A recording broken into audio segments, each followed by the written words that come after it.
નમસ્કાર દર્શક મિત્રો, @ગુજરાતમાં આપનું સ્વાગત છે। આગામી 27 ફેબ્રુઆરીના રોજથી ધોરણ 10 અને 12ની બોર્ડની પરીક્ષાઓ શરૂ થવા જઈ રહી છે।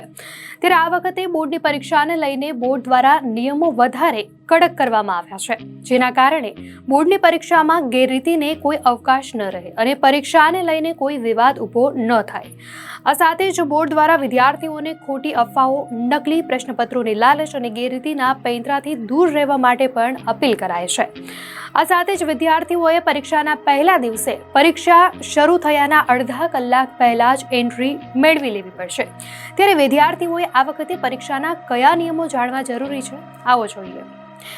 જે વિદ્યાર્થીઓ પહેલીવાર બોર્ડની પરીક્ષા આપવા જઈ રહ્યા છે, એટલે કે ધોરણ 10ના વિદ્યાર્થીઓ, તેઓએ આ નિયમ જાણવા ખૂબ જ જરૂરી છે। આ સાથે જ ધોરણ 12ના વિદ્યાર્થીઓ પણ જે નિયમો કડક થયા છે તે જાણવા જરૂરી છે। તેવી જ રીતે જે વિષયની પરીક્ષા હોય તે વિષયના શિક્ષકોને તે વિષયના પ્રશ્નપત્ર સમયે નિરીક્ષકની ફરજથી દૂર રાખવામાં આવ્યા છે।